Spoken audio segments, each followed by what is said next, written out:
Hello. We might get a few stragglers coming in, but for now we might as well start because we're already over time. I just wanted to make sure we had some food coming. So welcome to the second Gold Coast Blockchain Meetup. This time I had a better idea of how many people would want to come, so we actually got a venue that could fit everyone. Sorry to anyone who couldn't make it to the last one. It was packed even in that small room as well, so yeah, it's good to have a bit more breathing room. So yeah, tonight we've got a couple of speakers, and we're also going to sort of open it up, I guess, at the end of the night and have a bit of a discussion. I think a lot of the times when we start talking about blockchain, people have a lot of questions about it, about the technology, cultural stuff, political stuff. So I feel like when we have heads like this together in a room who get it, it's really good to sort of open it up and have a bit of a conversation so anyone who has questions can ask them. Who's been watching the crypto markets the last few days? Okay, so you saw a few green lines in a few different exchanges. So yeah, I don't want to go into it too much. I think most people probably have an idea of what's going on with the fork in Bitcoin, but maybe that's a topic that people who've invested in Bitcoin or Bitcoin Cash can talk about at the end of the night as well. The other important thing is that Kim has come on as a co-organizer of the group, so he's spreading the burden with me. And yeah, and the other thing, of course, is we've got the hackathon coming up. I'm in two minds about whether we should combine some presentations with the hackathon, or it just depends on what interest we get from speakers over the next few weeks. So kind of got that open. The hackathon, I think, probably initially will focus more on enabling people who aren't across actually coding blockchain solutions to get involved and skill up in it. And then from there, we'll probably start getting a bit more creative with the events and maybe doing competitive stuff. There's been some interest from organizations on the coast in sponsoring said events as well. So I think we'll start with the basics and move on from there. So if anyone has any ideas about that, or thinks it's a terrible idea, whatever, just come and tell me. And so the two speakers we've got tonight are Bob Hayward and Warwick Powell, who I've known Bob for a long time. So I know certainly we're going to get a really great presentation from Bob. And by all accounts, Warwick's knows his stuff as well and is doing some interesting stuff. I actually wanted, anyway, I won't go into it now, but I wanted to try and get the CEO of Everledger to talk at one of our events, and she's kind of hard to get a hold of, but what Warwick's doing is interesting as well with Everledger. So yeah, so that's it from me, really. So I'll get Bob to come up and start getting ready for his presentation. I've known Bob since, what, 2006? Something like that. He's been involved in all kinds of different things, but I think particularly what is interesting over the last few years has been his work with KPMG. So yeah, thanks for coming along. Thank you. Thanks, David. Thanks, Kim. Good evening, everybody, and welcome to people who might be following this on streaming. I live on the Gold Coast. I have done for nearly 30 years, but I sort of travel around a lot and base myself in different parts of the world. Last 3 years I've been in Singapore mostly, and was asked to help KPMG, one of the big four global audit, tax, management consulting firms, to help build out a set of new services in technology around Asia, PAC, mostly on the theme of innovation. And we've got a whole lot of stuff going on, different things. But one of the areas we stumbled into was this thing called blockchain. And we got off to a pretty good start and doing quite a lot of stuff up there last 18 months in particular. And I just wanted to share with you some of the stories about that, some of the practical lessons learnt, the realities of making this technology work in the big end of town with suits and people who may not understand the underlying technology and what needs to happen for it to really work properly in that kind of environment. I'm involved with a few technology companies, actually at this point in time, none of which are anything to do with blockchain, so who the hell knows? But anyway, they're all to do with AI and natural language processing. But certainly blockchain is a fast-moving technology space. In the time that we were working with it, it changed dramatically for the better. And I'll share with you some early discussions we had with big end of town, which I think proves the naivety that I think a lot of us have in the technology game when we take some of these new technologies into large enterprises. Kim, you can go to the next slide, thanks. So look, I've been in the IT industry since forever, and in all that time, nearly 40 years, we've struggled with the concept of trust in a distributed network.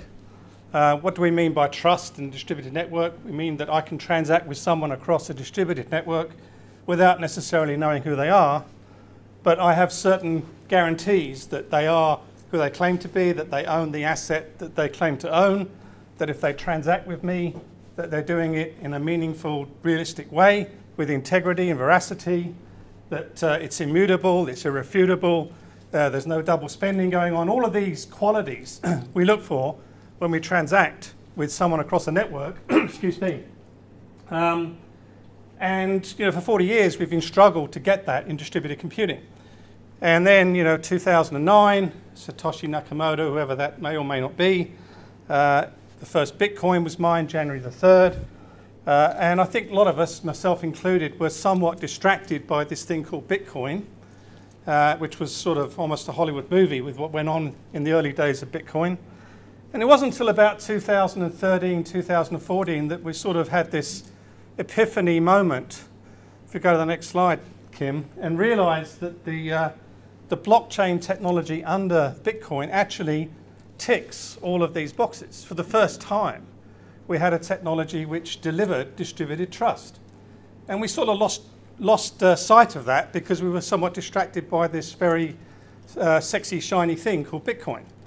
But then around, as I said, 2002, 13, 14, I think a lot of people around the world had this realization and started getting to work with how can we take this blockchain technology and make it work in various industry use cases where we have the opportunity to remove intermediaries, which is what it's all about. That's what blockchain technology is all about. It's about distributed trust without the need for trusted intermediaries. And that has huge potential for a large number of industries. So we go to the next slide, Kim. So we came to the conclusion when we started looking at this that blockchain technology really has 5 components.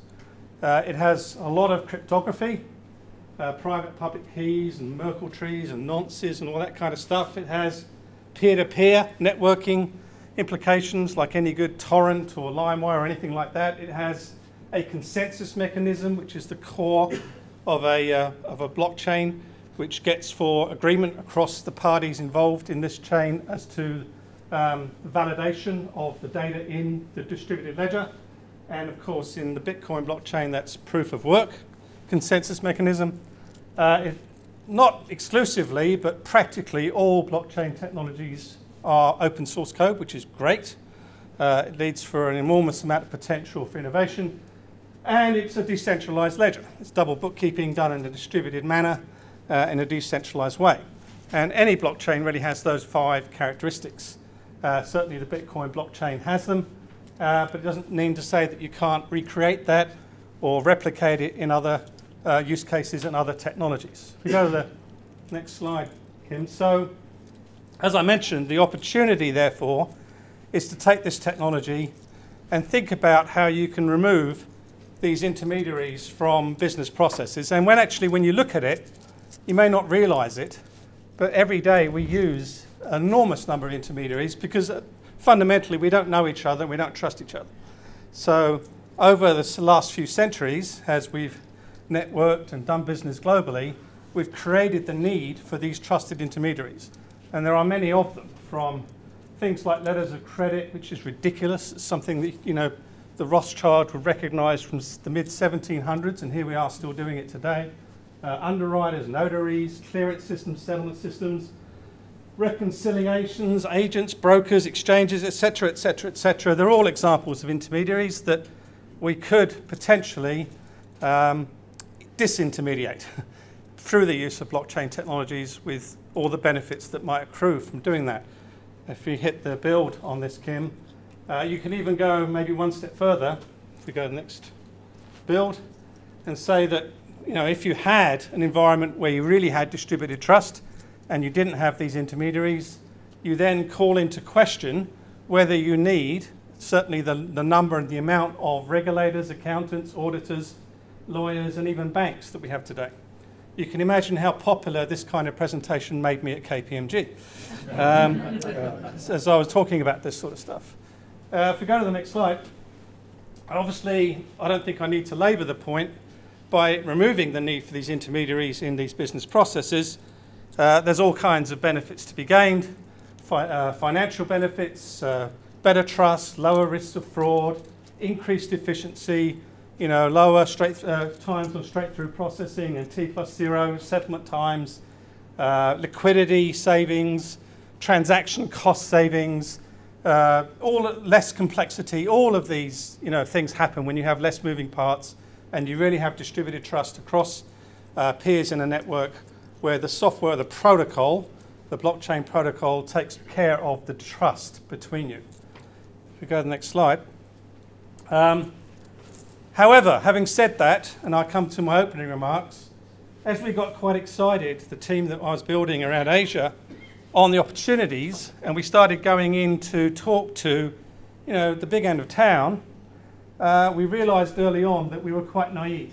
I'll give you a real-world example of walking into the central bank of a large Asian country in middle of 2015, about 2 years ago, talking about using the Bitcoin blockchain as the protocol for a KYC AML solution, Know Your Customer Anti-Money Laundering solution, as a utility provided for all the banks in that country. And the conversation went something like this. It was like, once we explained what the blockchain was, once we explained about this concept of distributed trust, there was a lot of interest. And then the question started about, so, you know, explain to me this mining thing, and we explained the mining thing, and they said, so where are these miners? We said, well, they're all around the world. And the guy said, so North Korea could be a miner. I'm like, well, yeah. He said, well, there's the door. And that was the end of the conversation. All right? I mean, what company, what central bank is going to do anything that involves, you know, a potential involvement, even if it's through a distributed network in a sort of a convoluted way, of a country like North Korea? It's just not going to happen. So we kind of went out of these meetings, and that was just one of several at the time, with our tail between our legs and realised we've got to rethink this. And that's when we start thinking about non-Bitcoin blockchain solutions, and you gravitate towards Ethereum and other solutions that have come into the market in the last couple of years. Bearing in mind this was early 2015 and Ethereum had really only just started.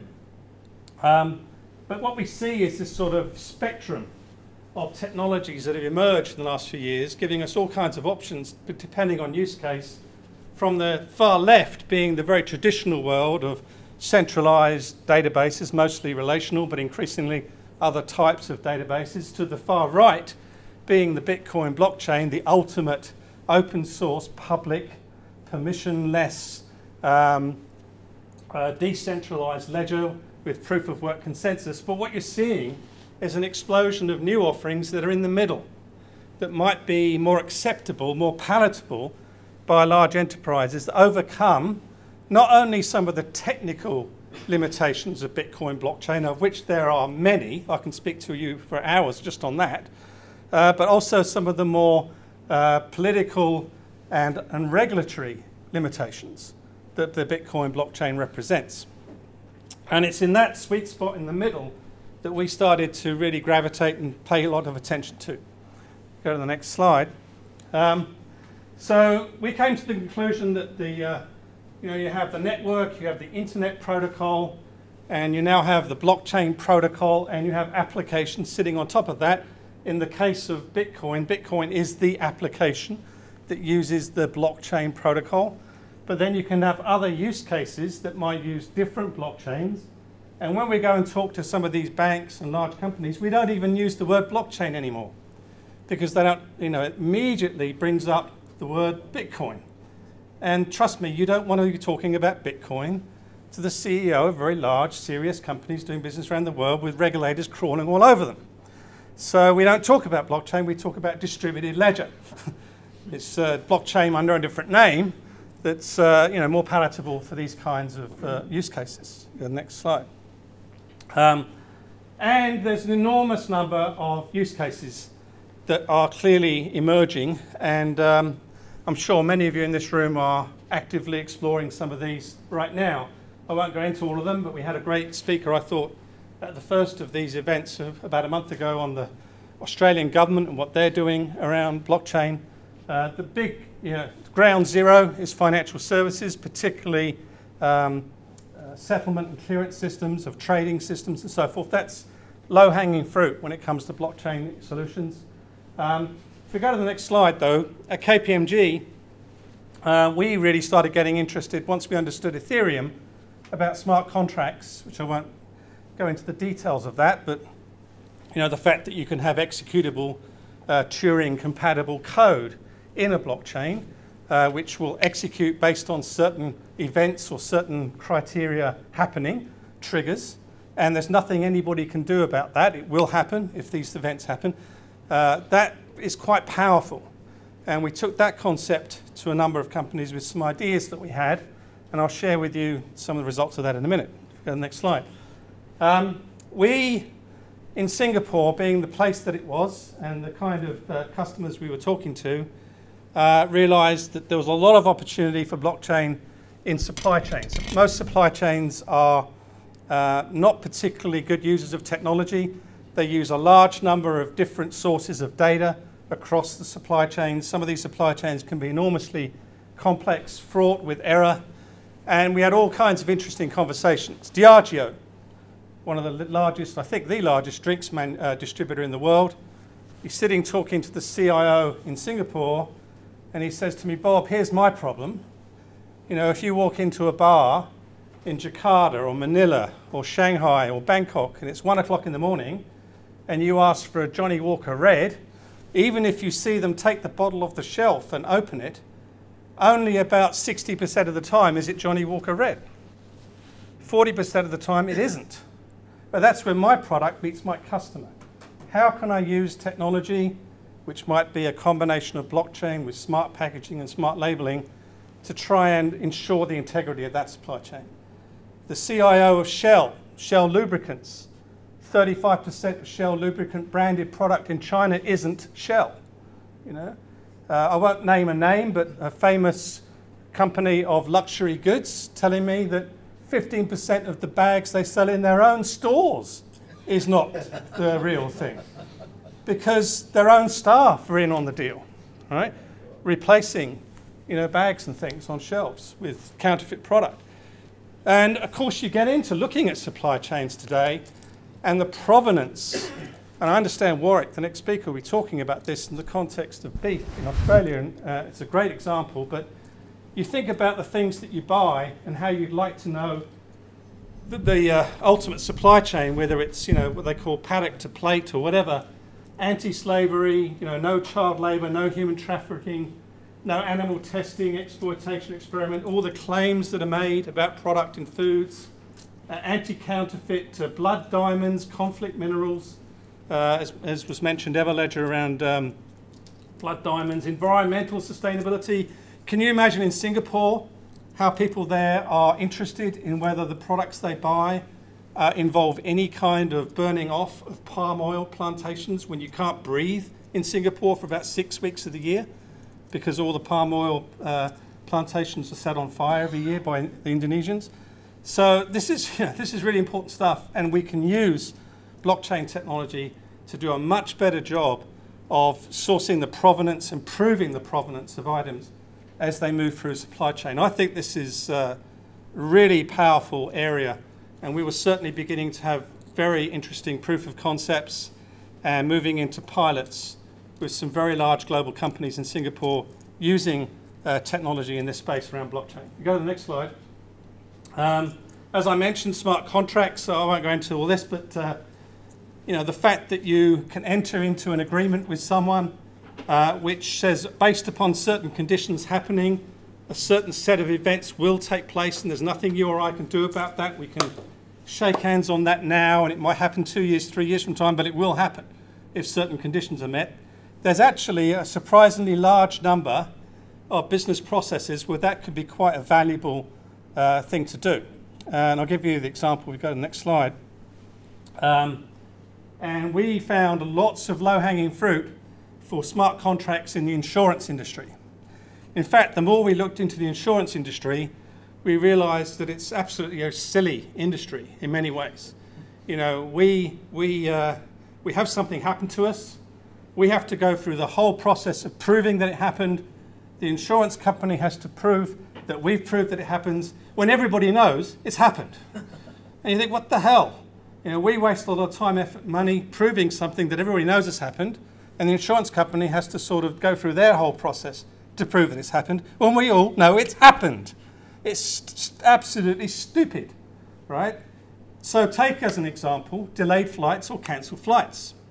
So we worked with a couple of insurance companies in Asia, said, look, when someone buys a flight online, they can just spend another $5, $10 and get insurance from you that says that if your flight is delayed by more than 4 hours or if it's cancelled, you will get the value of the ticket into your bank account, and there's nothing you or I can do about that. It's locked into a smart contract. Right? You don't have to do anything. You don't have to claim it. The insurance company doesn't have to do anything. It's encoded in a blockchain, and we just get some kind of notification if we can do the build and one more build, sorry, from these global distributed systems, the distribution systems, sorry, of which there are only really 3. Amadeus, Sabre, Travelport, Galileo's declining a bit, maybe 4 then. We can get messages from them telling us this flight has been delayed or it's been cancelled. All right? And we can validate that by 3 or 4 of them doing it at the same time. And we just invoke the smart contract automatically, no people involved, no claims are involved. It's all automated and the money just arrives in your bank account, literally just sitting at the airport waiting for this delayed flight. Right? And that's a product that's now available, or will be available within the next 3 months, in different markets in Asia, based on the back of blockchain smart network technologies. Smart contracts, sorry, technologies. And there are many, many other examples like this. I've just chosen delayed flights, but we were looking at health insurance. I mean, we know if you're in hospital. You don't have to prove that you're in hospital. All right? And the insurance company doesn't have to check that you're in hospital. We know if you're in a hospital or not. So there's all kinds of examples like this in insurance where smart contracts have really good potential to automate and remove unnecessary work on both parties, the people making the claims and the insurance company doing the claims processing. Go to the next slide. So those are just some examples of some areas that we started to get really involved in. Supply chain, smart contracts, particularly with insurance. Other parts of KPMG in New York and in London and Frankfurt were working on typical financial service use cases and so forth. One of the things that we found out, though, was that we were being dragged into a lot of conversations with customers or prospects where they seemed to think that blockchain was the answer, but actually when you talked it through, you realized it wasn't. Just because you've got blockchain doesn't mean that it solves every problem. It's just another technology that has, its suitability in certain situations, particularly if you're trying to remove, as I said, costly or inefficient intermediaries. So we started building up these sort of decision trees and other material to help our people navigate to where blockchain makes sense and where it doesn't make sense, and where some other technology might be a better way to go. So believe it or not, I would say as much as 50% of the time we were starting to talk about blockchain, the end result was not blockchain. It was something else. But that was the hyped technology, and that's what people wanted to talk about. Go to the next slide. And they're also, in practical terms, and I think for those of you interested, we'll make these slides available. this is probably the most important slide in this deck. In the real world of getting this stuff to stick and work in large enterprises, it's bloody difficult. There's no other word for it. There's no other way of saying it. It's hard work because you have to prove the technology, but then you also have to come all of these other issues to actually make it work. You know, things about security, cyber, fraud. Is it auditable? Are the regulators happy? What's the operational risks? What's the vendor credibility? What's the volatility risks? You know, do we get into anti-competition if we're using distributed trust around fair markets, which is a very important consideration in financial services? I won't bore you with all the details, but this was the biggest hurdle we had in taking a technology solution and making it real for large enterprises to actually use. And these are some of the impediments that you come across in the conversations you have to have. Go to the next slide. Just a little bit about the technology that we started to adopt. We at KPMG are not really coders. We weren't out and out technologists. We had the opportunity to have a dialogue with senior business leaders about business problems, and then we would use third parties to come in and help resolve that. Very quickly, we started to work very closely with Microsoft. We found their cloud-based blockchain as a service using Ethereum to be a pretty elegant solution, and I think it's only improved since we started using it, what they call Project Bletchley. And in turn, we used a couple of global blockchain development companies. Consensus, I'm sure most of you have heard of. I think they're the #1 global blockchain development company. We use them for many industry use cases, including supply chain, and a company that has operations in Canada and Singapore called Bluezell for most of our financial services use cases. So it's a combination of KPMG people, Consensus or Bluezell, depending on the industry, and underlying all of that, Microsoft cloud technologies with Ethereum at its core, and various other pieces to the puzzle as necessary. And that was the kind of technology that we pieced together to make all this work. Go to the next slide. So hopefully that's given you a broad brush overview. We went from having nobody that knew blockchain at all in sort of early 2015, late 2014, to about the middle of this year having 60 to 70 people active in this space across KPMG in Asia, probably building out a $10 million plus kind of consulting line of business, and it's doubling every year. And we're going from really proof of concepts into real pilots, and some of those pilots now turning into real production type workloads. So hopefully it's given you some idea. I'm sticking around later for any questions you might have. Thank you. Actually, I think the pizzas are still about 10 or 15 minutes away. So maybe if anyone has questions specifically for Bob now, they could ask them. Are you up for that? Yeah. To kill some time until the food arrives. Where do you see blockchain technology in the context of Industry